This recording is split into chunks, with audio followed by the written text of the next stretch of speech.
This podcast contains descriptions of violence against children and adult language and is not suitable for all audiences. Listener discretion is advised.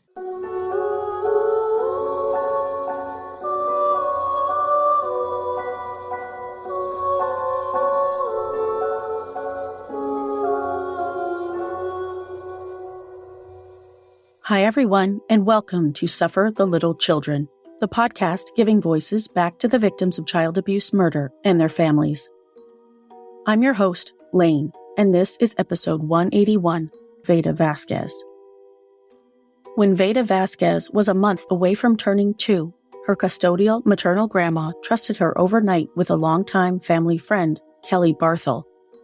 The following morning, after several 911 calls from Kellie's residence in Stanton, Michigan, police responded and found little Vayda unresponsive. She was pronounced dead at the scene. This is the story of a sweet, happy little girl who loved dancing, Baby Shark, and listening to her mommy sing. It's also the story of a woman who valued her meth and alcohol cravings over the life of a joyful, much-loved toddler. Also in this episode, you'll hear from Vayda's mom, Danielle Maybee, who has turned her life around in the 4 years since Vayda's death. Dani and I had a candid, honest conversation about Vayda's life, her death, and the memories she left behind. This is the heartbreaking story of Vayda Vasquez. Just a quick note up top. I'm getting episodes out as quickly as I can. I know sometimes a few weeks pass between episodes, but that's not because I've lost interest in the podcast or run out of cases to cover. I promise I'm doing my best to keep them coming on a regular basis. Thank you to everyone who's continued to be patient and supportive. I appreciate you all more than you'll ever know. Now let's talk about Vayda.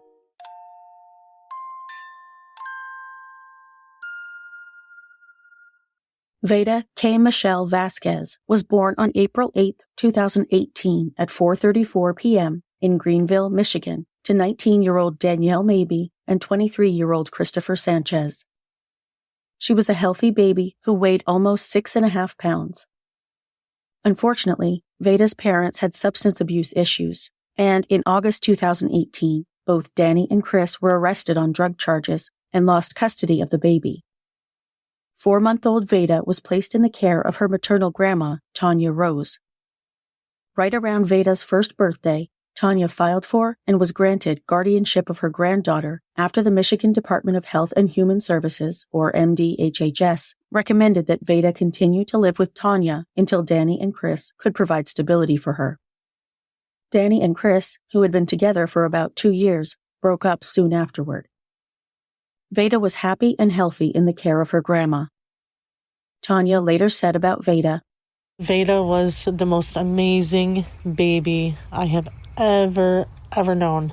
She was smart, she was fun, she was so soft and sensitive.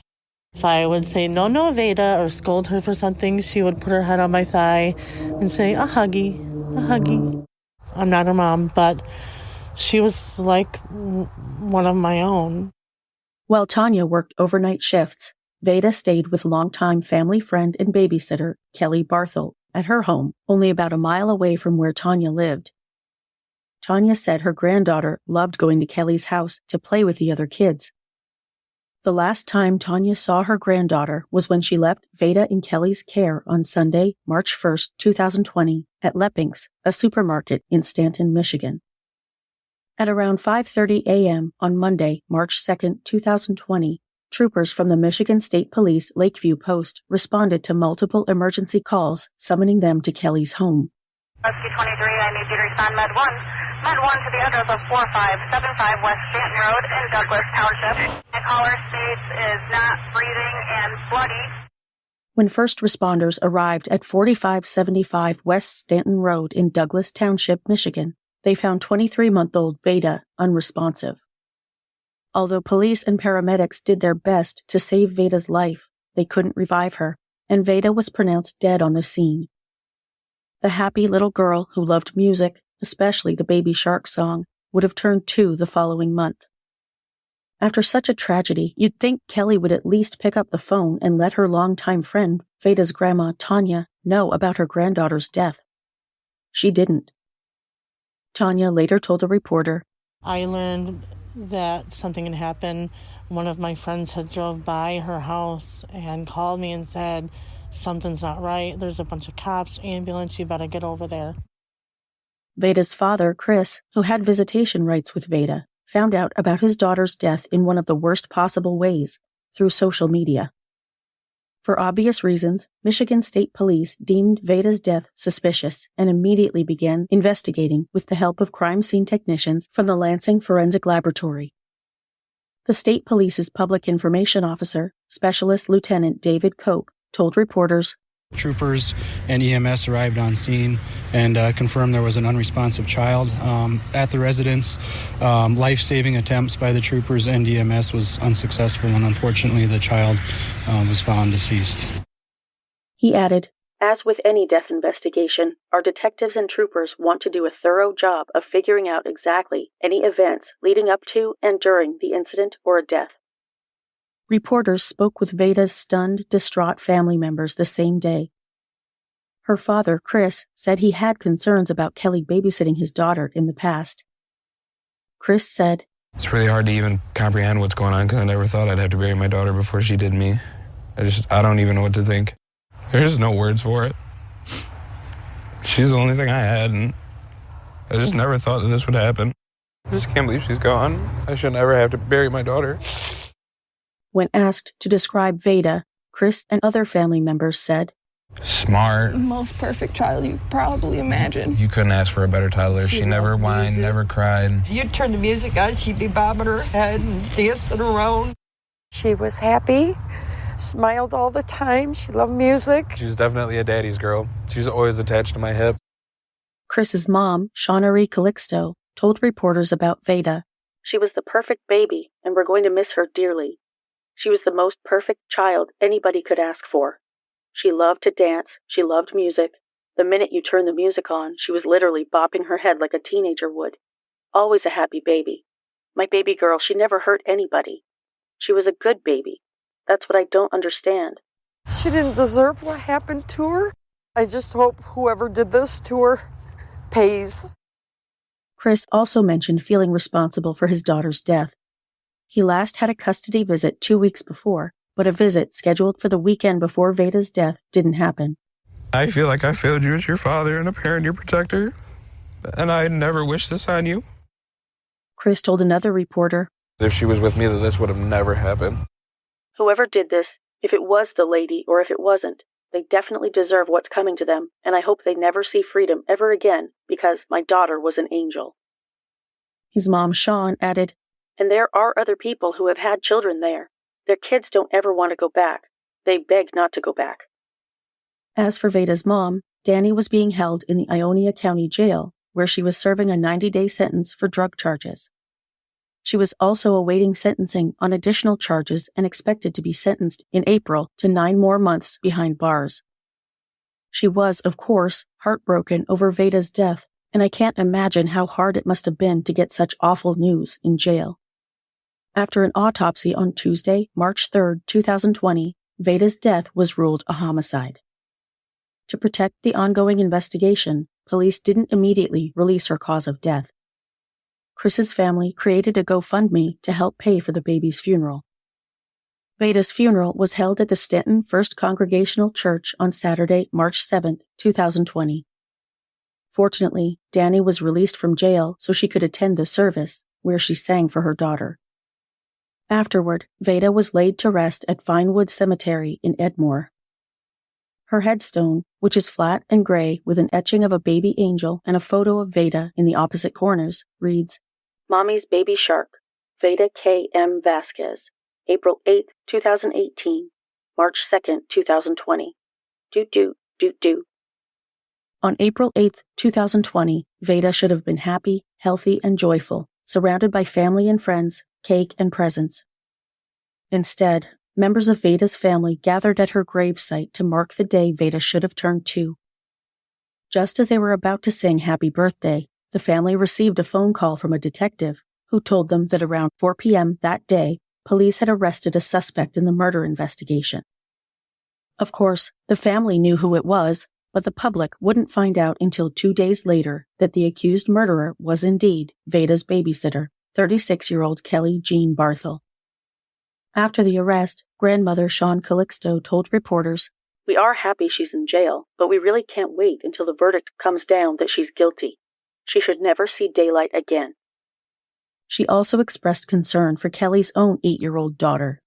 "We send our prayers out for that little girl, her daughter. We really feel bad for her side of the family." Kellie was booked into the Montcalm County Jail. She was arraigned virtually 2 days later, like many court appearances during the COVID-19 pandemic. The magistrate judge attended virtually from home and Kellie from the county jail. The prosecutor and public defender administrator were present in the courtroom. While the prosecutor read her charges of open murder, child abuse, and felony murder, Kellie silently wept, wiped her eyes with a tissue, appeared to smirk in disbelief, rolled her eyes, and shook her head.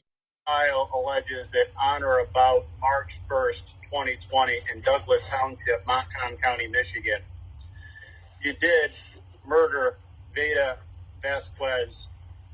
Contrary to Michigan law, that is a felony. It's punishable by up to life of imprisonment, and DNA is to be taken upon arrest. Ms. Barthel, do you understand the charge and the possible penalties? Yeah. Montcalm County Prosecutor Andrea Krause asked Magistrate Adam Eggleston to deny Kellie's bond, saying, "She is charged with multiple life offenses, 2 of which, if convicted, could carry life without parole." Public Defense Administrator Matthew Nave countered, saying that Kellie had already shown that she was taking her charges seriously. "She does have a daughter. She voluntarily signed custody over. She's been compliant with the investigation at this point. The alleged crime was March 1st, 6 weeks ago. If Ms. Barthel wanted to run, she clearly could have. She's been living in Edmore. She's been remaining in the area. I think if Ms. Barthel was going to flee, she had ample opportunity to do so, but she's remained to contest these charges." The magistrate denied her bail, saying, "Simply put, there are 3 serious charges. The charges here are of a very serious nature. She was on probation through our court, and she did miss an oversight hearing prior to any of this happening." Although Kellie was soon granted a $180,000 bond, Judge Suzanne Krieger quickly increased it to $300,000, and Kellie would remain behind bars until her case was adjudicated a year and a half later. Before I continue, I want to share something that's been helping me stay focused and energized while working on the podcast. Between researching, writing, and editing, it's easy to feel overwhelmed, especially considering the subject matter I cover. But I found that using Magic Mind has made a huge difference in keeping my mind sharp and productive without the usual caffeine crash coffee eventually gives me. I drink my little green Magic Mind shot every morning alongside my coffee, and it's actually been amazing for boosting my focus and energy without the jittery feeling I get from too much coffee. It contains matcha, which has less caffeine than coffee, and catechins, which slow your body's absorption of caffeine so the effects last longer. It also has L-theanine, which naturally helps reduce stress and anxiety. Plus, Magic Mind has nootropics and adaptogens that improve mental clarity, help with learning and memory, and even strengthen your immune system. I've been using it for a few months now, and it really helps. When my brain feels like mashed potatoes, I drink one of these, and I actually feel more focused and clear-minded. When I have freelance projects and an episode to write on a deadline, Magic Mind keeps me on track. If you're looking for a way to boost your own productivity and focus, Magic Mind is offering my listeners up to 48% off your first subscription or 20% off a one-time purchase. Just visit magicmind.com/bylane20 and use the code BYLANE20. That's magicmind.com/BYLAINE20 with discount code BYLAINE20. Give it a try and let me know what you think. Supporting my sponsors helps me keep this show going. Speaking of which, I'll pause here for a word from my other sponsors.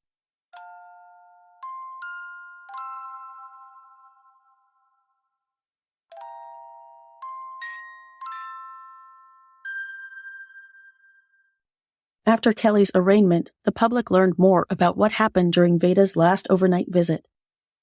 Fair warning, some of these details are shocking and disturbing. Surveillance video from the Sunoco gas station and convenience store across the street from Kellie's house showed her buying alcohol at about 8:45 p.m. on the evening of March 1, 2020. The video proved that Vayda was alive and apparently well, sitting in the front seat of Kellie's car while Kellie went into the store to buy Captain Morgan rum and several other items. Police also spoke with someone who talked on the phone with Kellie for about 40 minutes on the evening of March 1st. The witness told investigators he could hear Kellie talking to and feeding Vayda during the phone call, and Vayda sounded fine. The following morning, Kellie's unnamed boyfriend entered her house, where Kellie was sleeping in her bed with Vayda beside her. The man, seeing that Vayda was covered in blood and bruises, bleeding from her nose, and not breathing, called 911 at about 5:30 a.m. According to the detective's request for an arrest warrant, at one point during the 911 call, Kellie Barthel gets on the phone and reports the child is fine, is breathing, and just had a bloody nose, and they can send an ambulance if they wanted. Barthel and the man could be heard arguing over the well-being of the child, and Barthel at one point tells the man to leave her home. According to the document, Kellie took Vayda into the bathroom, out of her boyfriend's sight, before police and paramedics arrived. Trooper Trevor Rogers was the first officer dispatched to Kellie's home on the morning of March 2, 2020. When Trooper Rogers approached the babysitter, Kellie snapped at him to do something and threw the baby to the floor in front of the trooper. You never know how you'll react in an emergency situation, but you'd think human instinct would tell you not to throw an unresponsive baby to the floor, regardless of the circumstances. At that point, the detective wrote, Vayda was cold to the touch, and it was obvious she had been dead for hours. The victim's body was covered from head to toe in bruises. EMS staff were interviewed by myself and advised that it appeared to them that the child was used as a punching bag, and it was very apparent that the child had been deceased for quite some time. Michigan State Police crime lab technicians processed the crime scene and found blood all over Kellie's house. In Kellie's craft room, they found flower pots tipped over and soil on the floor. In that same room, they found blood spatter on the floor and the furniture, and a blood trail ran from that room through the house into the bathroom. They found several bloody paper towels in the kitchen garbage can, a blood-stained towel tossed over Kellie's bedroom door, and blood on Kellie's jeans in the laundry room, the same jeans she wore in the surveillance video from the liquor store. A blood test revealed multiple substances in Kellie's system. Not only was she under the influence of methamphetamine, amphetamine, and THC, but her blood alcohol content was 0.101%. This is significant because the blood sample was taken at 9:30 a.m., which is 4 hours after first responders arrived at her home, and even then, 4 hours later, she was still over the state limit for legal intoxication, which, as in most states, is 0.08. For the record, one of the known side effects of meth is aggression and violent behavior, while alcohol tends to decrease the user's inhibitions. Kellie told police that she had 4 beers the night before, and she and Vayda went to bed around 11 or 11:30 p.m. To have a BAC that high 10 hours later, she definitely consumed more than 4 beers, and it's likely she was still drinking well past 11:30. The autopsy results were also released, determining the cause of Vayda's death to be cranial cerebral trauma. She had a massive skull fracture on the back of her head with significant hemorrhaging, as well as a severe laceration across her lips. She had suffered multiple blows to the back of her head, which were not consistent with injuries from a simple fall. Kellie initially told investigators she didn't remember doing anything that could have injured Vayda. The detective wrote, she admitted to spanking the child 5 times on the butt with her hand. After spanking her and letting her go, Vayda fell forward and hit her hand and her head on the floor. Kellie denied she was injured. When interviewed on April 6th, 2 days before her arrest, Kellie told the police a different version of the spanking story. This time, the detective wrote, Kellie advised she slightly swatted the victim's butt after she urinated on the floor. Kellie advised the child slipped and fell due to standing in urine at the time, hitting her head on a cupboard. Kellie said the child didn't have any injuries that caused bleeding, but did advise that the child did have a bruise on her forehead. Kellie also admitted to police that she was the only person home with Vayda overnight. Kellie, who was represented by Public Defense Administrator Matthew Nave and attorney Randy Norton, was scheduled to go to trial on October 18, 2021, but the trial never took place. Instead, on September 24, 2021, Kellie accepted a plea agreement. Her charges of open murder, child abuse, and felony murder were dismissed, and Kellie entered a plea of no contest to a lesser charge of second-degree murder. A no-contest plea basically allows someone to plead guilty without admitting guilt, and sentencing is handled the same as a guilty plea. Prosecutor Andrea Krause told the Daily News that Kellie's no-contest plea, as opposed to a guilty plea, was due to two factors. Kellie didn't want to admit guilt in case Vayda's family filed a civil lawsuit against her, and the fact that Kellie claimed she didn't remember killing Vayda. The prosecutor didn't explain why, on their end, they offered Kellie a plea deal. On November 5, 2021, Kellie appeared before Ionia County Circuit Court Judge Suzanne Krieger for sentencing. Maternal grandma Tanya Rose spoke at the hearing, telling her former friend, "I have never hated anyone, but I can stand here and honestly say I feel nothing but hatred for you. You are pure evil. Your soul is pure evil." Prosecutor Andrea Krause told the court that Kellie used Vayda as a punching bag, repeatedly slamming the baby against the floor. She also mentioned Kellie's callousness in telling the 911 operator that Vayda was fine, even though she had already died. Vayda's mom, Dani, also spoke at the hearing, telling Kellie that her actions had destroyed many lives, including Kellie's. Dani said she was working to put her drug issues behind her while she was held in the Ionia County Jail because she wanted to be clean for Vayda. Instead, when Kellie murdered Vayda, Dani lost everything.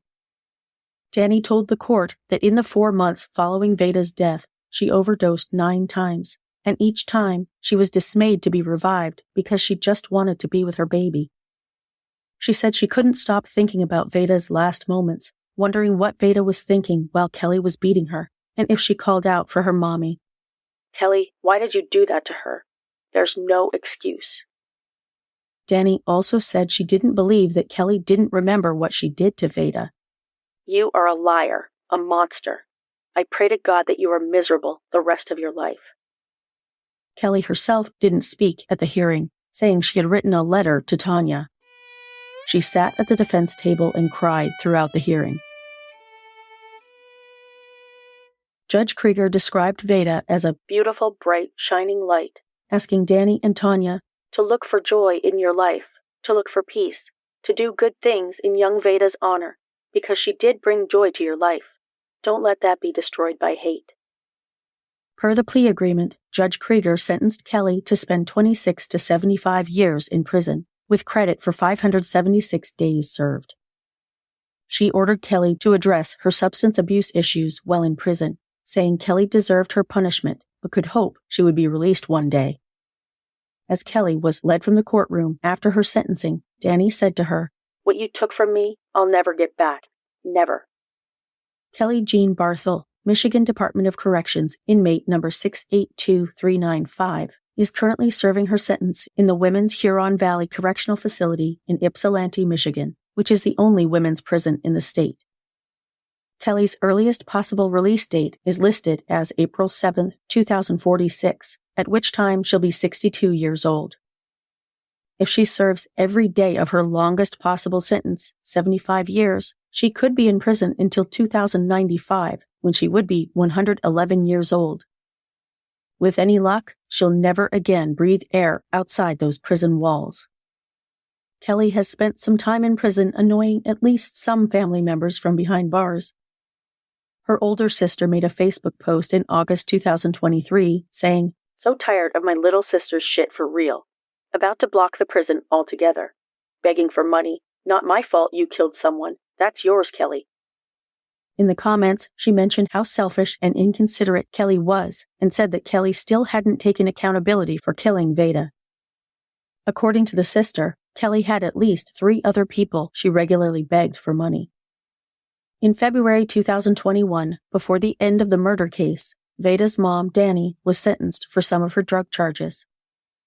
The reason I'm mentioning this is the exchange Dani had with Judge Krieger, the same judge presiding over the murder case.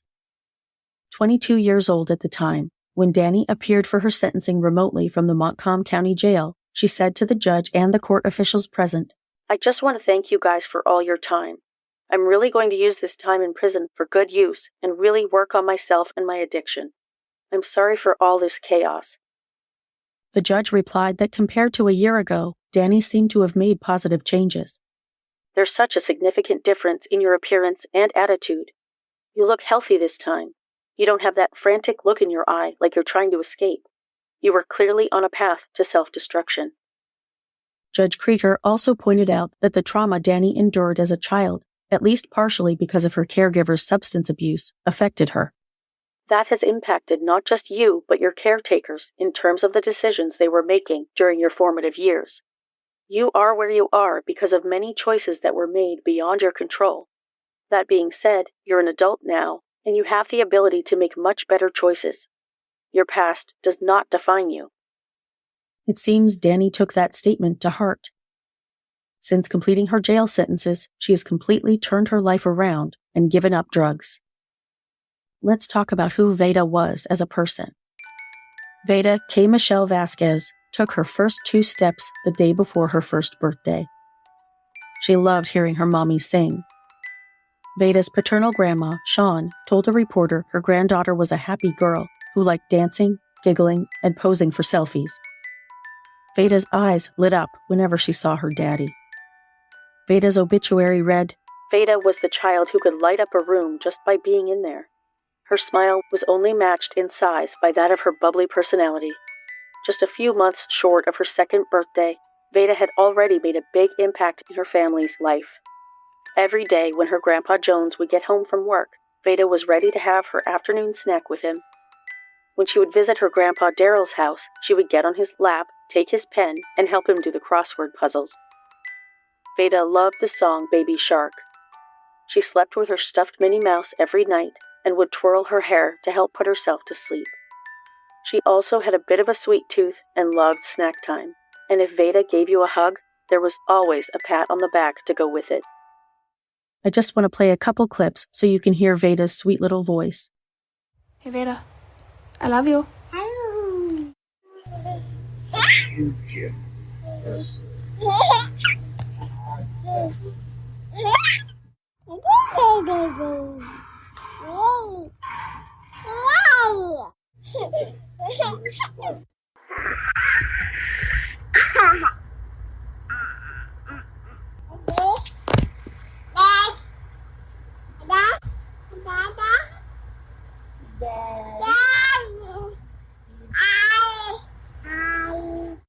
I'll pause here for a quick sponsor break.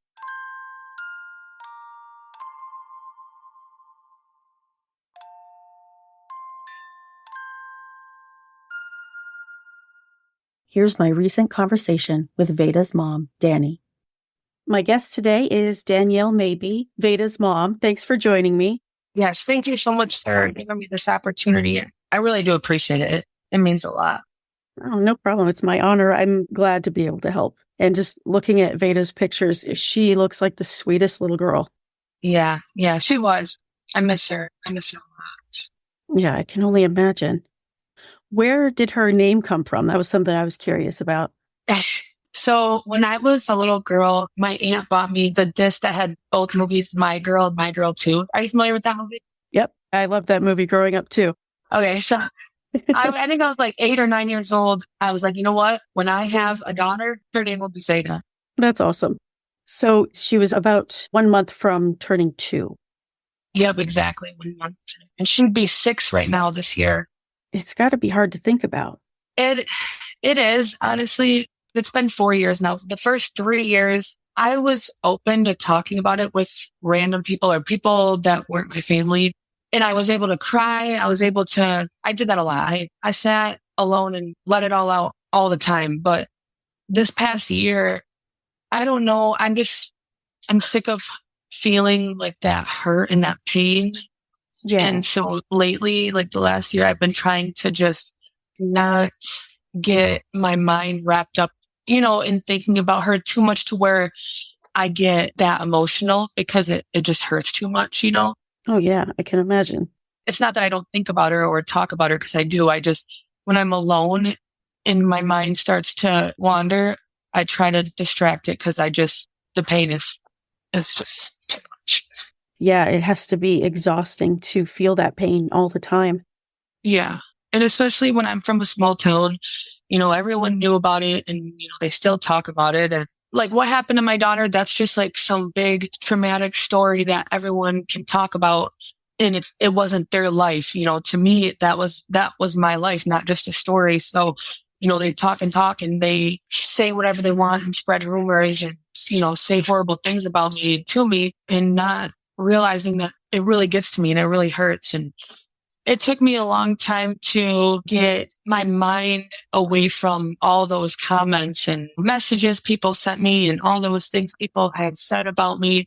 Because anytime I would hear that, still to this day, randomly from 3 years ago, I'll randomly think of something someone said to me word for word as being Vayda's mom and being on drugs, that stuff still I think about. And I'm able to kind of work through it now. But before, I let it get to me and I let it destroy me, really. Like I got so low in my life to where I just wanted to die. Yeah. It's awful to think that people have that little empathy. I don't know where people get off trying to tell someone else, this is what I would have done in your situation. Well, you weren't in that situation. Right. And blaming you after the fact or Monday morning quarterbacking, I just don't think it's fair. And I was using drugs back then. I started using drugs when I was 18. So I didn't have time to kind of grow up and like be an adult from 18 to 22 or whatever. And so it's not that I didn't love my daughter. It's not that I wasn't with her all the time, because I seen her all the time. I was with her all the time. My mom just had guardianship over her. I didn't choose drugs over her. I just had a problem. I wasn't realizing what I was doing, like being a drug addict full time instead of being a mom full time. And I would do anything to go back in time and change it all and be a mom full time to her instead of a drug addict. Yeah. You were 19 when you had her? Yeah, I got pregnant for her when I was 18. Yeah. Yeah. So your brain hadn't even fully developed yet. And you already had this problem that also changes your brain chemistry. And, people just don't understand how much that affects you. It's a disease. It's not just your choice to have a terrible habit. And like you said, you didn't choose drugs over Vayda. It was something you were dealing with. Yeah. And I loved her so much. Like I never used drugs around her. I loved my daughter so much. And it kills me every day to think that instead of being with her at night, I was out using drugs, and I miss her so much. I'm sure. And it's got to be just so tiring to beat yourself up that much and then have other people try to join in. It's so unnecessary.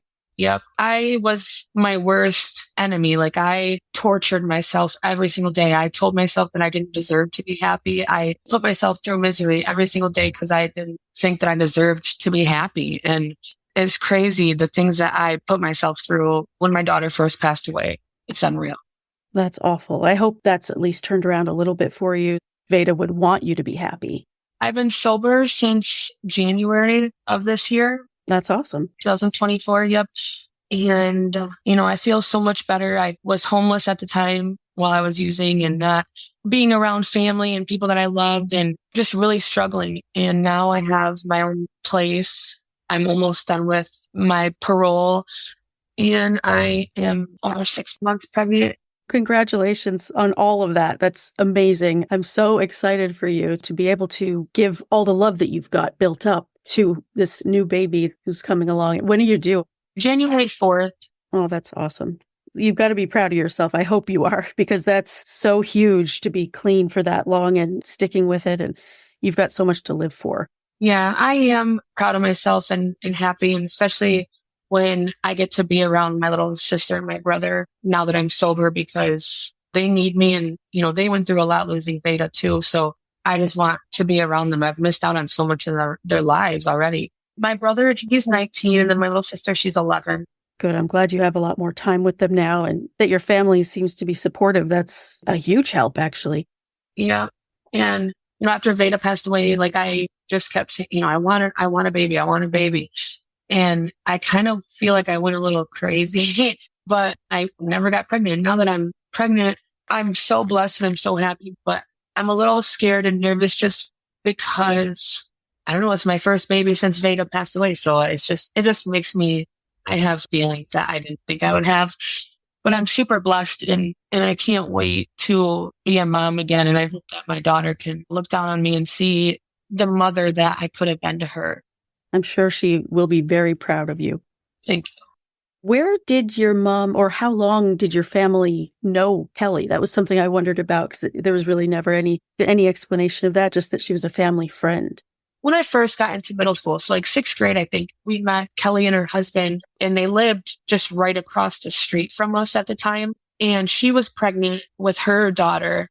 So my mom and her husband became friends with Kellie and her husband. And after my mom had my little sister, they started getting closer because my little sister and her daughter were close in age and played all the time and went to school together.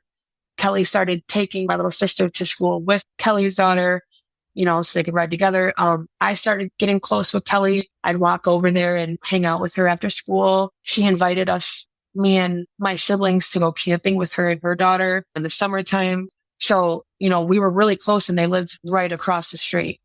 And my family, we all trusted her, she drank beers here and there, she did have a drug problem, but as far as we all knew, she was clean for a while and she had a long sobriety. So, none of us were aware that she was using again, but also, my daughter trusted her. She babysat my daughter all the time. And that's why I still have a lot of guilt, because my daughter trusted her and my mom had to have Kellie babysit all the time because I was not around and wasn't reliable. And so it makes me feel really guilty, because if I would have been more reliable and more mature and not in my addiction, you know what I mean? Then I just always think that maybe this would happen.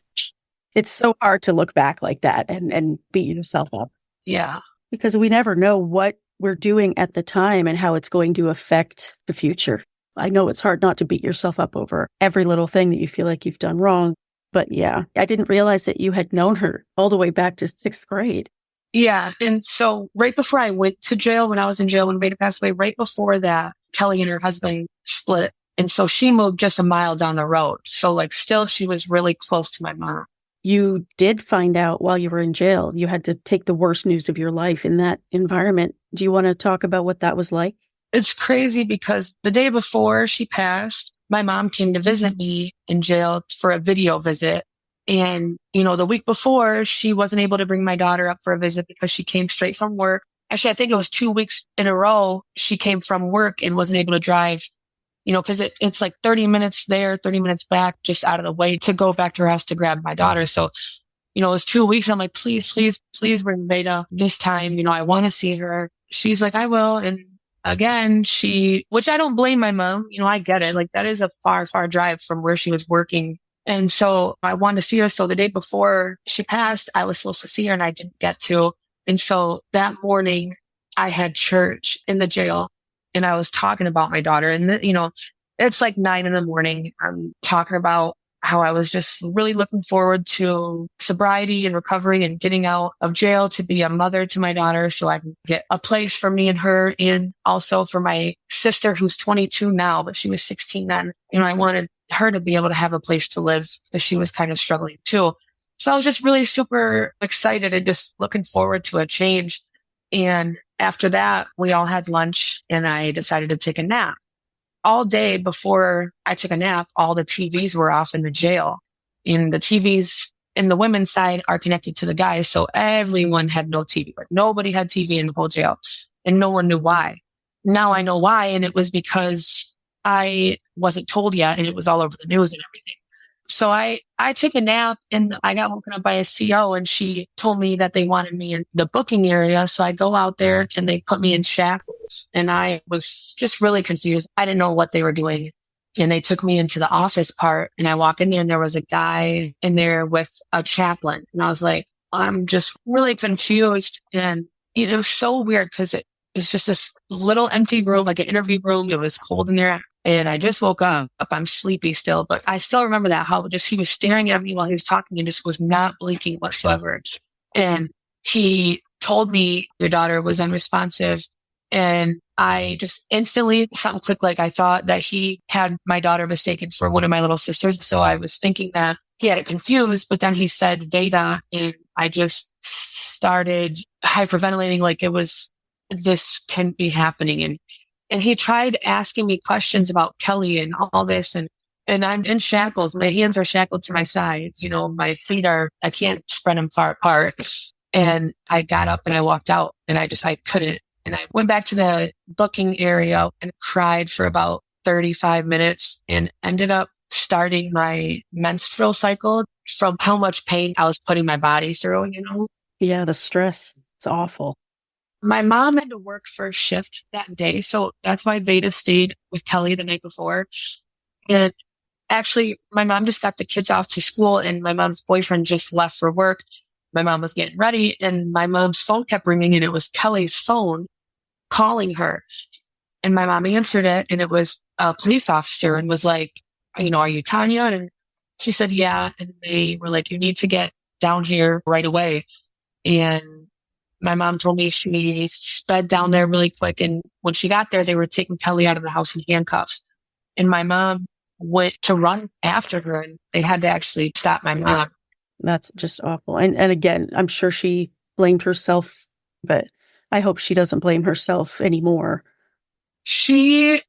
When I was in prison, my mom was not doing good. She ended up getting into drugs and got really, really bad to where she lost her house, her boyfriend. My little sister's dad broke up with her and took my little sister. My brother moved with my grandpa and my aunt. And this whole time, I'm not aware of this because my mom's not telling me. And also my mom would go a while without answering her phone while I was in there because she knew that I would know, because I was on drugs before. So I'm not stupid. So, and she felt bad. She felt guilty. She didn't want me to know. So this whole time, I didn't know all this change that was happening. And I get out of prison and, I was like, whoa, what happened? I hugged my mom and I felt like I was hugging a skeleton, and it broke my heart. Now my mom is over a year sober and she's doing so good. And she's actually in therapy. I don't really talk about Vayda with my mom. My mom really wants that so bad with me, to have that bond, being able to grieve over my daughter together. She wants that really bad. And I hate that I can't. It's like, I won't let her in. I won't talk about my daughter to my mom. I won't grieve over my daughter in front of anybody else. And it sucks and I feel really bad, but she's engaged right now. So her fiance, I'm really hoping that she is able to have someone to talk to. And I really think that he is a good person for that with her, because she needs that. And I think she found that in him. So. Oh, good. Well, I'm really glad to hear she's doing better, and congratulations to her too. Now, another quick pause to hear from my sponsors.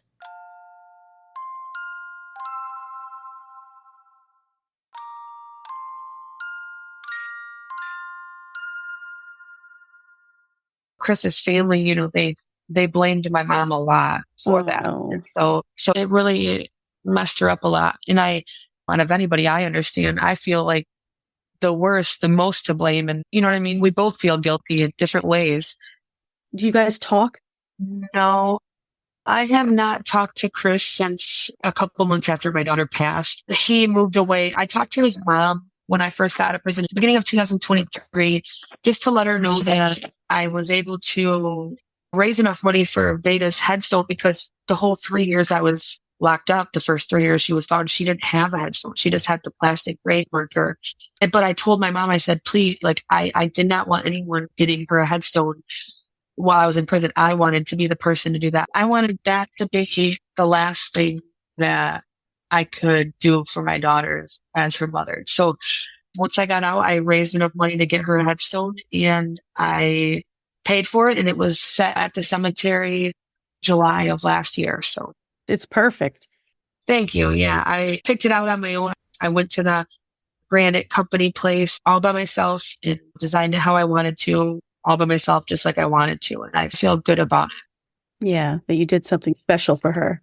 Yeah, it really is very pretty. And I love that you did the baby shark nod on there. She really loved that song, huh? Yeah. Well, back when she was really into that song, that was the time when I wasn't around the most. So I didn't really get to be around for that part of her life. But why I did it is because, ever since I was a little girl, my favorite animal has been a shark. And I wanted to be a marine biologist growing up. I've seen every shark movie. I would do all my school reports on sharks. I watched Shark Week, so I've always loved sharks. And to me now it's like a thing, like I want to get a mommy shark and a baby shark tattooed on me now because she loved that song. That's always been my favorite animal, always. That would be a great idea for a tattoo, actually. Yeah, and you guys share that. That's a common bond you've got with her and something to hold on to. So that's really, really cute. Yeah. I know you do some singing and songwriting. Did you end up singing at Vayda's funeral? Yes, I did. So what was cool about being able to go to the funeral while I was in jail is because COVID just started back then, the jail wasn't going to transport me to the funeral themselves because of COVID. So if the jail would have transported me, I would have had to wear shackles at the funeral, wear my jail outfit, whatever. But luckily they wouldn't because of COVID. So actually my mom's recovery coach's husband, he's a recovery coach. Also, he stepped up in court when I was having a hearing about going, and he said that he would transport me there and back. So I went to the viewing and the funeral, and I did sing Dancing in the Sky by Dani and I. My mom brought me funeral clothes to the church. So I left the jail with the clothes I went to jail in and then changed at the church. And then I just had to go back to the jail both times, to the viewing and the funeral. I'm glad you were able to go, though. I was really bummed out that the judge wouldn't approve me going to the burial. So I wasn't able to be there for that. And also, I wasn't able to go to the luncheon with my family after the funeral, which I really, really wanted to. But the judge who gave me the approval, she's a great, amazing lady. And I understand why she didn't give me the weekend like my lawyer asked for and didn't allow me to have so much freedom, I guess, because she knows my family, she knows my history, and she didn't want me to go out and end up making that day about me by overdosing and killing myself. And that's what a lot of people have done. So now that I look back, I know that she was doing it just to help me and to protect me, but it still really, it hurt that I wasn't able to be there for her being put in the ground. Yeah. Oh, I'm sorry you weren't able to go. Was it the same judge, Judge Krieger? Yes. Yep. She actually knew my daughter very well because my mom was in drug court back then. And so my mom would always take my daughter to her court hearings every Monday. And Judge Krieger just loved my daughter. I mean, always played with her. So she knew a lot about me because my mom would talk about me all the time. So she knew a lot about me. So she was my judge for both counties, Ionia and Montcalm, and also Kellie's judge. Yeah, you're not wrong about the whole small town thing. I didn't realize that she was involved with all of that. My mom said that she had tears in her eyes when she was sentencing me. When Judge Krieger was talking to me, when she was saying all that stuff, because she didn't want to sentence me to prison. But I think of it as she felt like she had to because I was really going down a bad path. I know it in my heart that if I didn't go back to jail after my daughter passed away and I bonded out of jail at the end of March, if I didn't go to jail again when I did 4 months later, I wouldn't have made it through the rest of the year. I would have died because I was doing that bad. So it saved my life. And she knew that it wouldn't be long. I needed to get help. Yeah, I'm sure. What she said to you and your mom about finding forgiveness and all that. Have you been able to find forgiveness, or how have you come to terms with everything that's happened?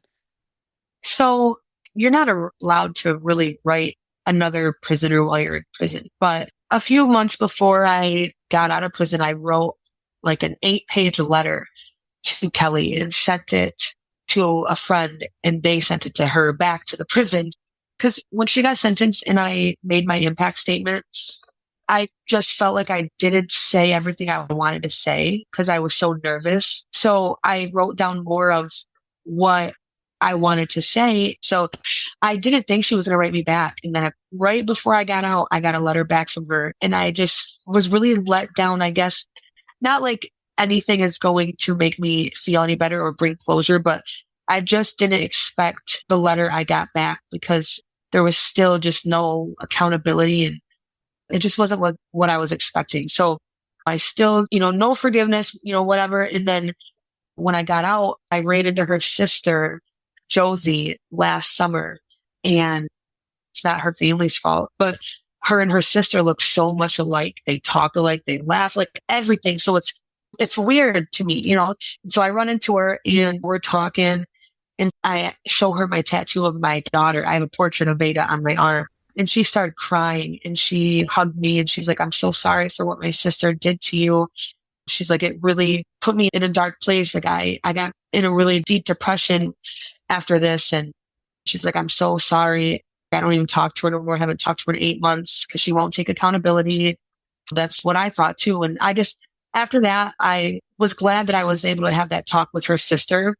And now me and her sister are pretty good friends. And I actually invited her sister to my baby shower. Oh, good. It's got to be impossible to forgive someone who doesn't hold themselves accountable or take responsibility for what she did. I get really tired of people always saying all this about forgiveness. Everyone's like, you got to forgive her, you got to forgive her. And how can I forgive her when I haven't even forgiven myself? Like, I still haven't granted myself with forgiveness. And I don't know how to do that. I don't know how to forgive myself and I don't know how to forgive her. And I don't know if I will ever forgive her. But at the same time, I do know that she loved my daughter. I do. I do know that she loved my daughter. And I know that she tried taking her own life in jail before I was put in the same jail as her. And I know that it messed her up. Like I said, she loved my daughter. And I know that this wouldn't have happened if she wasn't under the influence.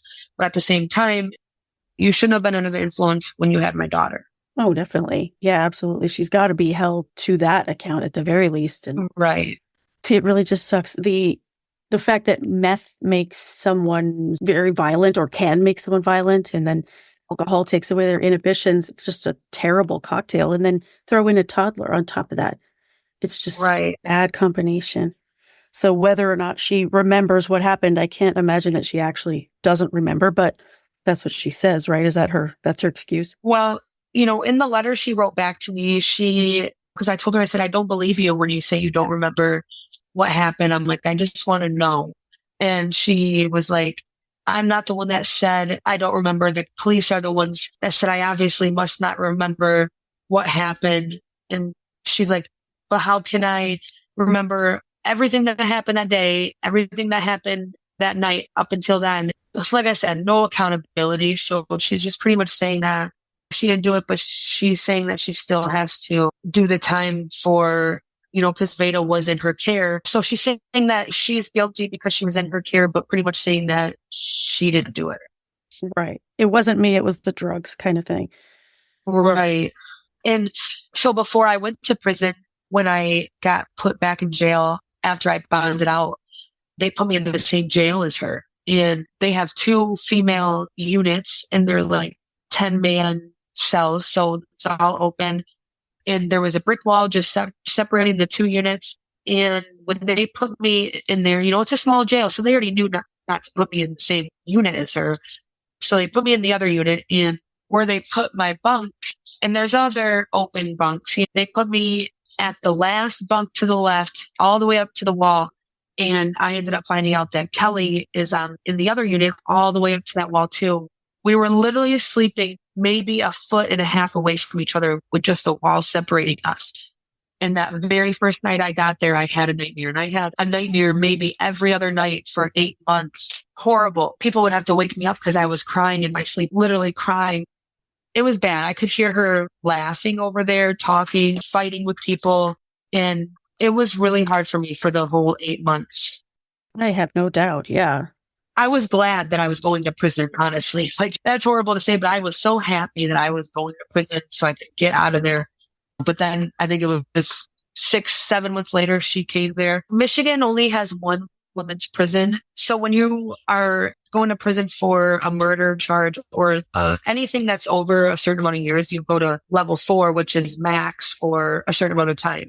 And so it was a big prison. So there was a lot of different buildings. So I never seen her there, but I would walk past the building that she was in level 4 almost every day to get my meds. And I think it was the day after I was able to go to boot camp to get out of prison early. They leveled her down to level 2. So she would be able to be with everyone else and not be locked down for 23 hours a day. And if I would have been in the prison part, our units would have been right next to each other and we would have been walking outside to go to the chow hall, to go anywhere every day. I was very thankful that I went to boot camp the day before. Yeah, that's great timing. It's probably best that we didn't find out what would have happened.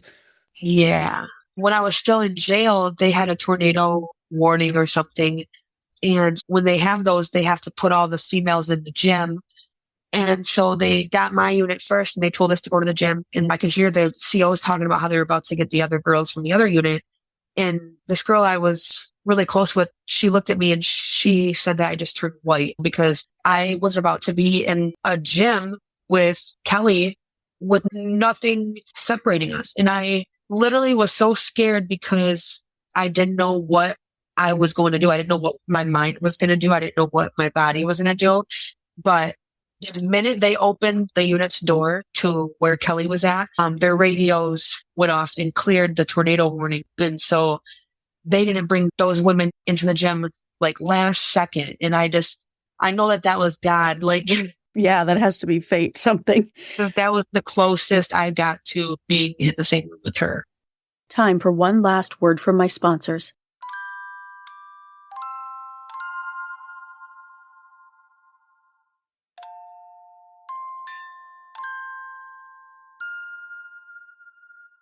Do you know why they offered her a plea agreement, why they didn't take it to trial? And I wondered if your family had any say in it.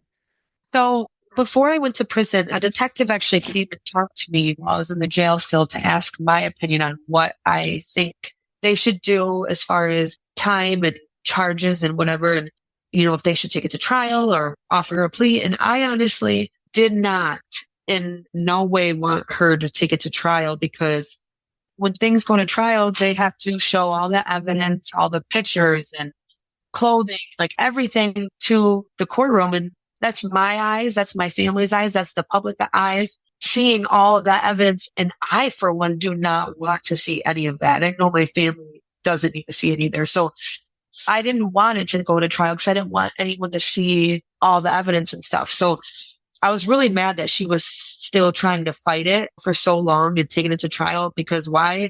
You know you're guilty, even though you don't want to admit it, you are. So why would you want to put my family through more trauma? You know you're guilty. And so I wanted her to spend the rest of her life in prison and I wanted her to get a lot of time, even though I didn't want her to go to trial. But I did not think that they were going to do what they did and drop all of her charges and let her plead to no contest to second-degree murder. I was kind of upset about that. They offered her a couple pleas before that, but it wasn't for dropping all the charges. But it's because every time they would have a trial date set, it kept getting adjourned because of COVID. So she was sitting in county jail for over a year, still waiting for trial. And at that point, they're like, this isn't getting anywhere and she's a liability. We got to get her out of here. And so they offered her that plea for 26 to 75 years and she took it. And I'm so mad about it because even though it's 26 to 75 years, that's a long time, but it's not long enough. And the charges on her record, like second-degree murder, well, that's not what the evidence showed. That's for sure. Right. And so, in 26 years, she's not going to be old. I'm definitely going to be at her parole hearing. Yes. For the parole board before she gets out too, because I'm going to tell them I don't want her out in 26 years or whatever when it's time, because it's going to bring back so much emotion. And I just don't think 26 years, that's not long enough. No, definitely not. And the family and what you say at those hearings has a lot to do with how the parole board looks at it. So I think it's a great idea if you and as many people as you can get to go with you are there. Yeah. And I don't think that they really would have a problem with denying her parole because there's drugs all over in prison. You know, you can pretty much get away with whatever you want. And she's in there using drugs, and you can go to prison and get into a lot of trouble and still get out when you're supposed to. But I just feel like she's going to get herself into a lot deeper trouble to where it's going to keep her there longer because of how she is. Well, cross your fingers. I know I will. Right. Maybe the whole 75. You never know. I'm sorry that it turned out the way it did, but I'm glad she did get at least somewhat of a decent sentence. Yeah. I just really feel bad for her daughter. I think about it all the time. Her daughter was such a sweet little girl. She was kind of a spoiled little girl, but she was still such a good kid. It was her and her mom. It was her best friend. Yeah. And it really breaks my heart. And her daughter knows why she's not here. And it's sad to me that all of this caused, and it took me a minute to realize that it wasn't just me that suffered from this, you know, like it was also my family and her family. Like her poor daughter, like now she has no mom. Yeah. It's a huge ripple effect. Her daughter's what, 12-ish now? Yeah, I'm not sure. I know that she was, I think, 9 years old when it happened. I hope she's with family, or at least she's doing well where she is. Yeah, her dad is a really good father, and I'm sure that he's doing the best he can in trying to play both roles and making sure that she has what she needs emotionally and financially and all that. What do you do to keep Vayda's memory alive? Because I know people celebrate every birthday or plant a tree, put up a bench. What do you and your family do? So for Vayda's birthday, I've only been able to celebrate 2 of her birthdays since she's been gone with my family at her grave because the other ones I was in prison. But the first birthday was when I first got out of jail before I went to prison. And we, like you've read in the news, me and her dad and his family and his girlfriend and my childhood best friend, we were at the cemetery and we were just celebrating with balloons and we sang happy birthday and all that. And then this year, it was just me and my mom and my brother and sister at the cemetery. And it was really nice. I actually bought, so her birthday this year was the day that we had the eclipse in Michigan. So it was really, really cool to be there during all that. But I bought this really big Bluetooth speaker with a microphone and took that out there. And I just sang right next to her headstone for my mom and my siblings and for my daughter, and just sang all the songs that are my songs to her, like that remind me of her. That I think there was probably like 6 or 7 songs I sang just all evening. And it was really, really nice. I bought balloons and some flowers, and I tied like a couple strands in my hair to the ribbon of the balloon. And we say a couple words and then let go of the balloons and watch them up in the air and stuff. But this year, just like I did the first year, you know, her second birthday, I tied my hair around the ribbon. So, oh, that's so sweet. What were some of Vayda's favorite things besides the Baby Shark song, of course, and her little stuffed Minnie Mouse? But what other things did she love? So she loved that. Man, I forgot that cartoon, but it's like this little puppy cartoon. It was like fairly new back then. It was really annoying. The theme song to it, all you hear is the dogs barking like to a tune. And I'm just like, oh my gosh. But she loved that cartoon. It was like these 2 little pug dogs. They had the same owner or whatever. I don't know, but it was super, super annoying. But she likes that. And she also liked cell phones. And my grandma bought her a little play phone. She was obsessed with it. She liked music a lot. I would always sing to her, and she loved it. She loved dancing. She seems like she had such a big personality for such a tiny person. Oh my gosh, yes. Yes. She was such a good little girl, but she was also like, when my grandma had her Christmas tree up, she had a bunch of tinsel like all over the tree. And I remember my grandma used to always have to tell Vayda, like, Vayda, no, because Vayda would try to walk over and pull the tinsel off and throw it on the floor. And my grandma would be like, Vayda, grandma said no. And she'd look at her and smile and slowly walk over there, grab them, pull it off. Of course. What are some of your favorite memories of her? When my mom worked in 2019, when she was working and I was able to get transportation or just have a day where I was able to watch Vayda instead of someone else. I would watch my daughter at my grandma's house. And this one time, it was the summer of 2018. I was sitting there watching her play at my grandma's, and I'm listening to the words she's saying and how good she's talking and everything that she's doing. And I started tearing up and I started crying, seeing all the growth and how big she's gotten and just how much I'm missing out. And I started crying, and she noticed I was crying, and she came over to me, and she was like looking at me sad, and she started wiping my tears off my face. And I had to hurry up and quickly pull my phone out and start recording what she was doing, because it was seriously the most amazing gesture that I've ever gotten from my daughter. Like, I could tell that it was making her sad, seeing me sad, and she was seriously wiping my tears. Just such a big heart. Yeah. So that's something I will never, ever forget.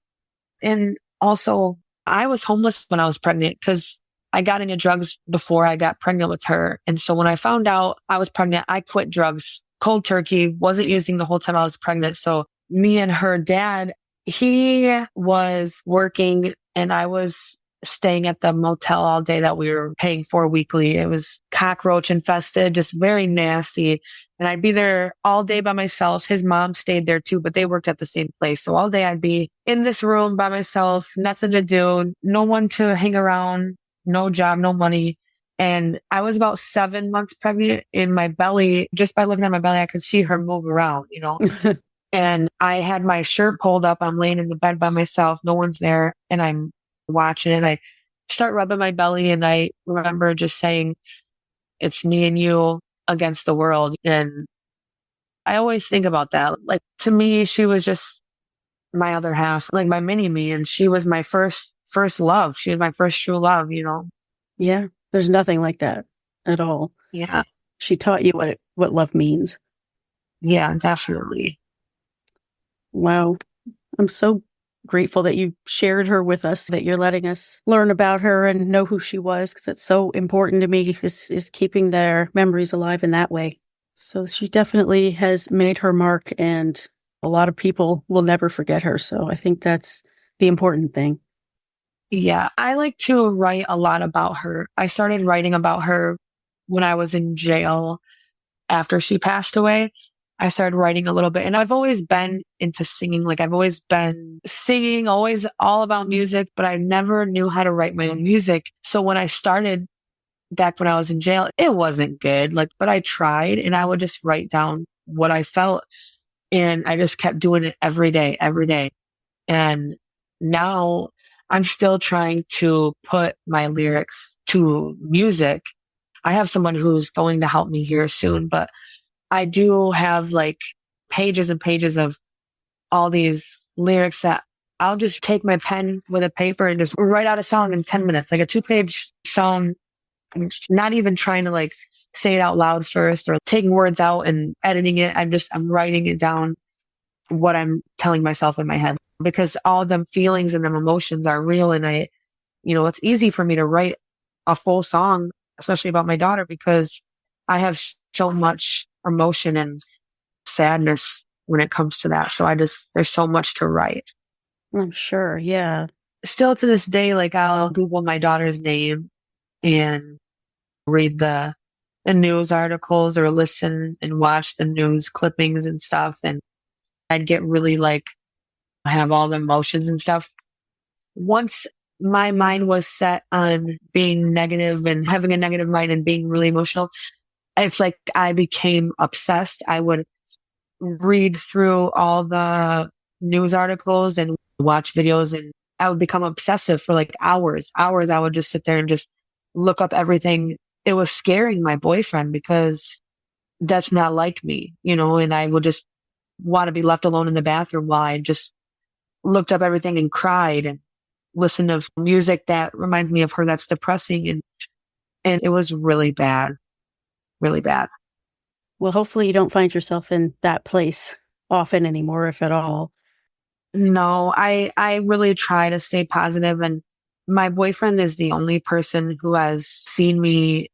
He's the one that's been the closest one to see me completely like unhinged and like break down completely about my daughter, because I won't do it in front of nobody.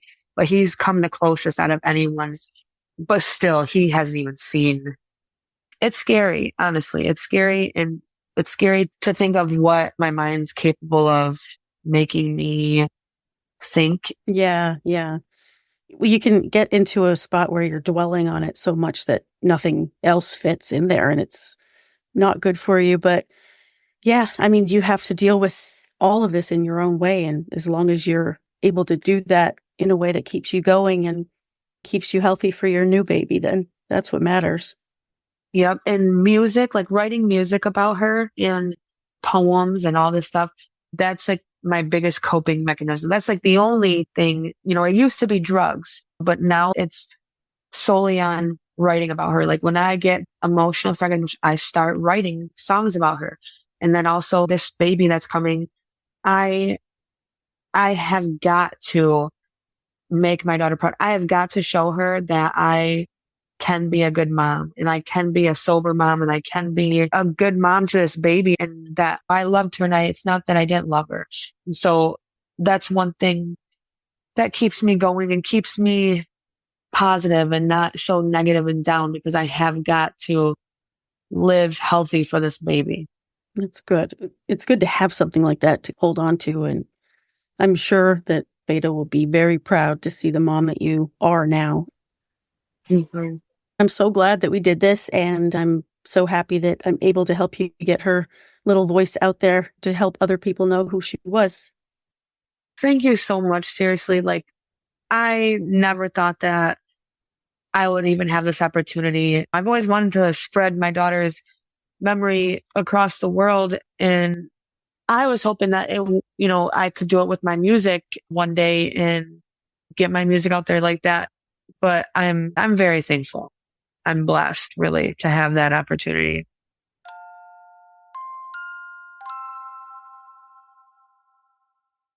Thank you so much to Dani for taking the time to talk to me about her precious daughter and for being so open and candid about her experiences.